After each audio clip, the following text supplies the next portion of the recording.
அநேகர் மத்தியில் இருக்கீங்க. எட்வர்டன் ரொம்ப நாள் சின்ன மீண்டுமாக நம்ம மத்தியில் இருக்கிறாங்க. ஏன்னா நம்ம ஃபோக்கஸியாக நம்ம இந்த புதன்கிழமை வச்சோன்னா முந்தி ஜெபம் செஞ்சோம். நான் கடைசியாக செய்யும் போது இதையாக நம்ம ஒரு செவிஸாக மாற்றக்கூடாது. ஞாயிற்றுக்கிழமை ஆராதங்களை இந்த புதன்கிழமை கலந்து கொள்ளலான்னு.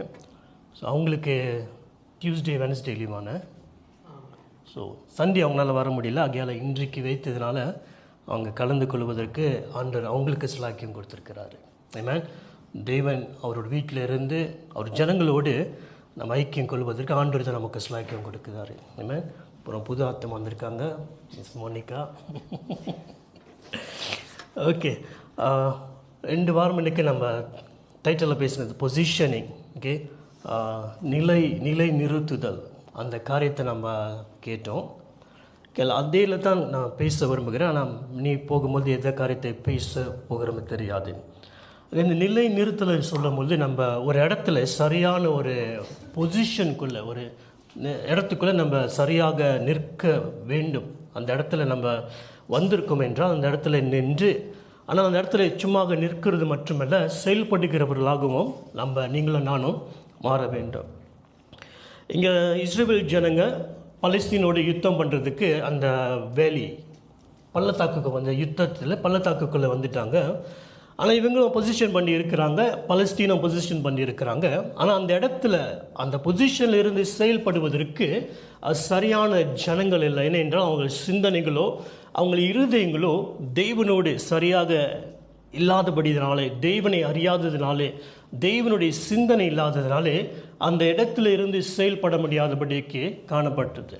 ஆனால் அந்த இடத்துல அந்த நேரத்தில் ஒரு வாலிபன் தாவீது அவன் இடத்துல பொசிஷன் மட்டும் அவன் செய்யவில்லை, அந்த பொசிஷனுக்கு ஏற்ற செயல்படுவதற்கும் ஆண்டவர் அவனோடு இருந்து செயல்பட்டார். ஆமென். அதுதான் கோலியாத்தை பார்த்து சொன்னான், நீ ஈட்டியோடு வர, பட்டயோத்து வர, ஆனால் நானும் நீ நிந்தித்த இஸ்ரவேலின் தேவனுடைய நாமத்தினாலே வருகிறேன் என்று சொல்ல முடியுது என்று அவனுக்குள்ளே அவன் அந்த இடத்துல மற்றும் இல்லை, ஆனால் உள்ளத்திலும் சிந்தனையிலும் தேவன் இடத்துல சரியாக அவன் நிலைத்திருந்தான்.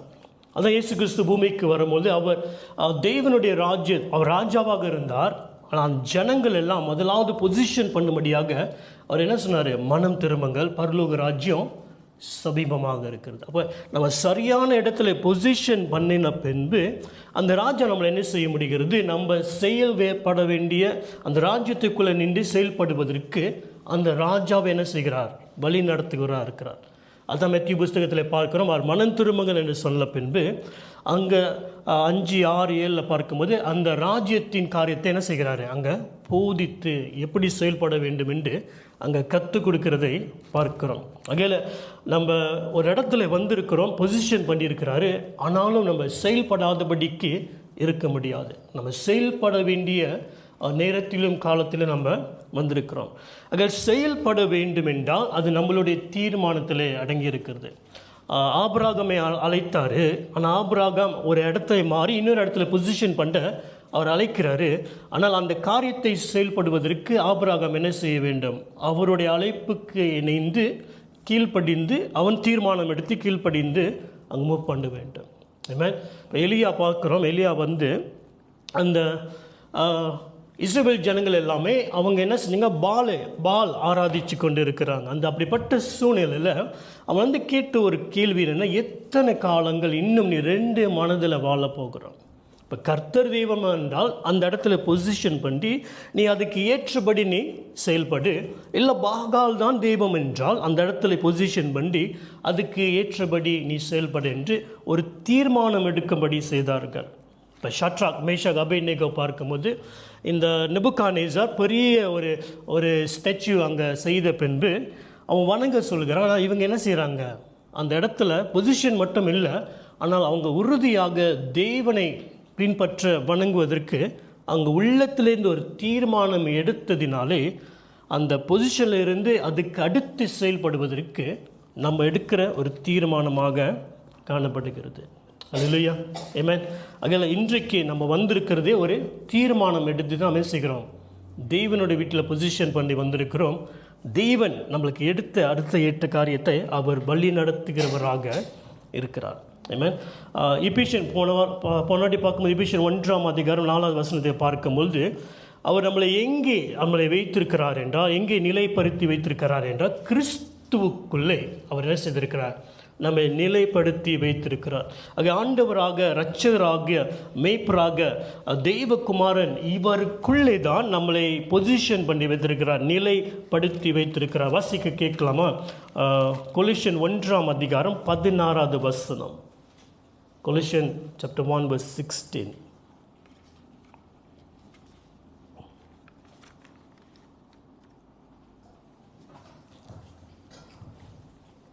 ஏனென்றால் அவருக்குள் சகலமும் சிருஷ்டிக்கப்பட்டது, பரலோகத்தில் உள்ளவைகளும் பூலோகத்தில் உள்ளவைகளும் காணப்படுகிறவைகளும் காணப்படாதவைகளுமான சகல வஸ்துக்களும், சிங்காசனங்களினாலும் கர்த்தத்துவங்களினாலும் துரைதனங்களினாலும் அதிகாரங்களினாலும் சகலமும் அவரை கொண்டும் அவருக்கென்றும் சிருஷ்டிக்கப்பட்டது. ஆமென். நம்ம கிறிஸ்துவுக்குள்ள அவர் முன்குறித்து வைத்திருக்கார், நம்ம நிலைப்படுத்தி வைத்திருக்கார். சகலமும் அவருக்காகவும் அவரை கொண்டு சிருஷ்டிக்கப்பட்டிருக்கிறது. நம்ம இன்றைக்கு உயிரோடு இருக்கிறோம், இன்றைக்கு நாம் இருக்கிறோம் என்றால் அது நம் கிறிஸ்துவுக்குள்ளே அவர் நம்மளை படைத்து வைத்திருக்கிறார். ஆமென்.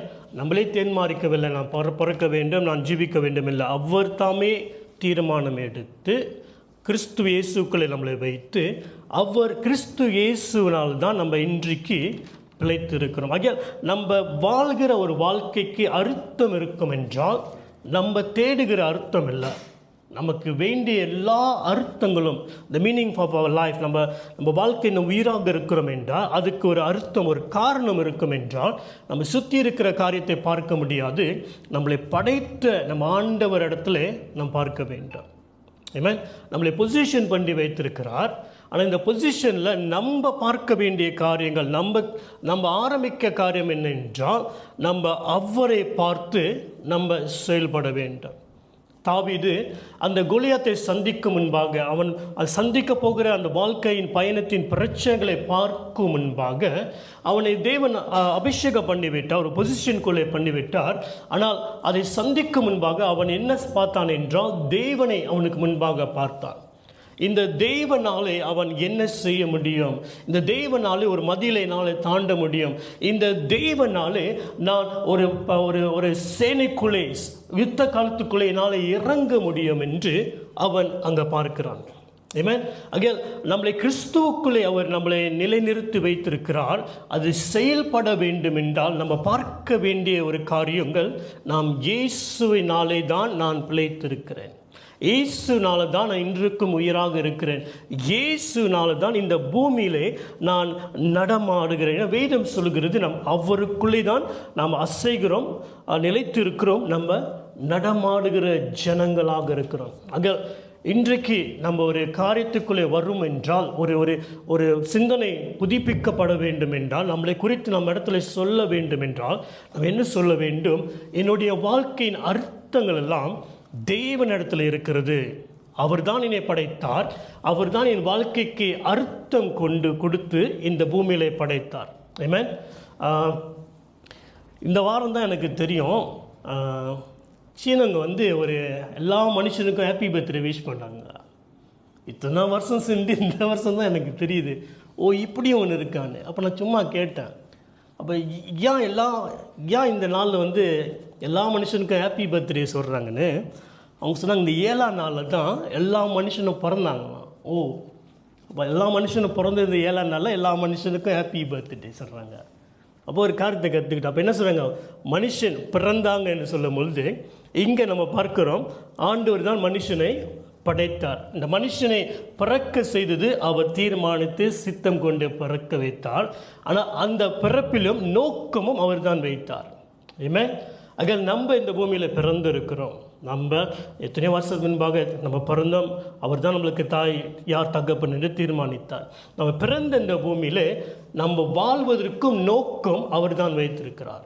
அல்லேலூயா.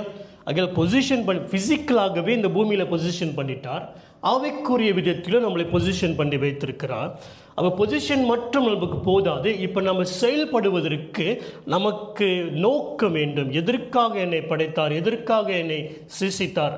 பவுல் சொல்கிறார், அவர் எதற்காக என்னை பிடித்தாரோ நான் என்ன செய்கிறேன், அந்த காரியத்தை பிடித்து கொண்டு அதையே நான் லெக்கையாக வைத்து நான் ஓடுகிறேன்.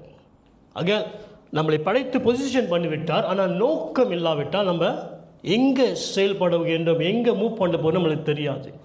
தாவீது அதுக்கு முன்பாக ஆடு மேய்க்கிறவனாக இருந்தார். ஆனால் அவர் நியமித்து அபிஷேகம் பண்ண பின்பு, பொசிஷன் பண்ண பின்பு அவனுடைய நோக்கம் எல்லாம் எப்படி நடத்தப்படுகிறது, ஒரு நாள் ஆளுகை செய்ய வேண்டும்.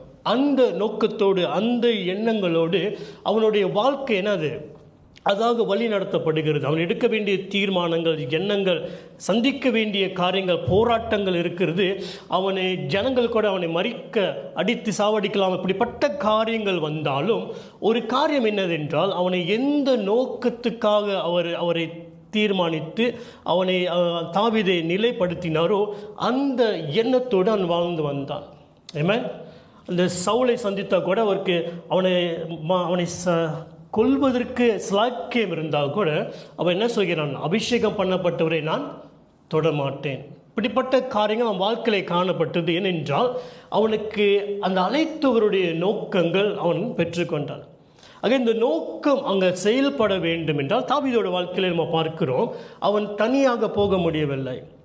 ஆக இந்த தாவீதை பார்க்கும்போது அவன் எப்பொழுதுமே தேவனை தேடுகிறவனாக, தேவனுடைய வார்த்தையை தியானிக்கிறவனாக, தேவனுடைய சத்தத்தை கேட்கிறவனாக இந்த மனுஷனாக இருந்ததினாலே அவன் செல்ல வேண்டிய அந்த அந்த காரியத்தை அவன் செய்ய முடிந்தது. ஆமென். அல்லேலூயா. அதில் உங்களையும் என்னையும் ஆண்டவர் என்ன செய்திருக்கார், பொசிஷனுக்குள்ளே வைத்திருக்கிறார். அதில் பொசிஷன் வைத்து இன்னி நம்ம செயல்பட வேண்டிய ஒரு நோக்கம் அவருக்கு தான் தெரியும். அதை செயல்பட வேண்டும் என்றால் நம்ம என்ன செய்ய வேண்டும், அவரோடு அந்த உறவாடுகிற காரியத்தில் அவர் சத்தத்தை கேட்குறதோ, நம்ம இப்போ இன்றைக்கி வருகிறோம், வசனத்தின் மூலியமாக அவரை கேட்குறோம். இல்லை தனிப்பட்ட வீட்டில் வேதம் வாசிக்கும் போது நம்ம வேதத்தை வாசிக்கும் போது பேசுகிறார், ஜபிக்கும் போது பேசுகிறார். இப்படிப்பட்ட காரியங்கள் என்ன செய்கிறது, நம்மளை சரியான ஒரு ஷேப்குள்ளே கொண்டு போய் அந்த நோக்கத்தை இலக்கை அடைய முடியாத செய்கிறது. நிச்சயமாக நம்ம வாழ்க்கையில் போராட்டங்கள் இருக்கிறது, நிந்தை இருக்கிறது, பாடுகள் இருக்கிறது. இவைகள் எல்லாம் வரும்பொழுது நம்ம நோக்கத்தை மட்டும் நம்ம பிடித்து கொண்டோம் என்றால் இந்த காரியங்கள் மத்தியிலே நம்ம என்ன செய்கிறோம் என்றால் அந்த நோக்கத்தை அடைமடியாக அவர் கொண்டு போகிறார். அதான் எபிரேயர் சொல்லுகிறது, விசுவாசத்தை தொடக்கினவரும் முடிக்கிறோமாகிய இயேசுவை நம்ம என்ன செய்ய வேண்டும், பார்க்க வேண்டும். ஏன்னா அவருக்குள்ளே தான் நம்ம உருவாக்கப்பட்டிருக்கோம், அவருக்காக தான் நம்ம உருவாக்கப்பட்டிருக்கோம் என்றால் அவர் மூலியமாகத்தான் நம்மளுடைய வாழ்க்கையின் நோக்கங்கள் நம்ம அடைய போகிறோம். Amen. Again every life began in God. தேவனுக்குள்ளே தான் எல்லா வாழ்க்கையும் தொடங்கி இருக்கிறது. உங்கள் வாழ்க்கையும் அவருக்குள்ளே தான் தொடங்கி இருக்கிறது. தொடக்கப்பட்ட இந்த வாழ்க்கை அவர் தான் தீர்மானித்தார் இந்த பூமியில் நம்ம பிறக்கும்படியாக. ஆகையால் அவர் தான் நமக்கு எந்த நோக்கத்தோடு இந்த பூமியில் நம்ம வாழ வேண்டும் என்றும் அவர் தான் நம்மளுக்கு தீர்மானித்து வைத்திருக்கிறார். ஆமென்.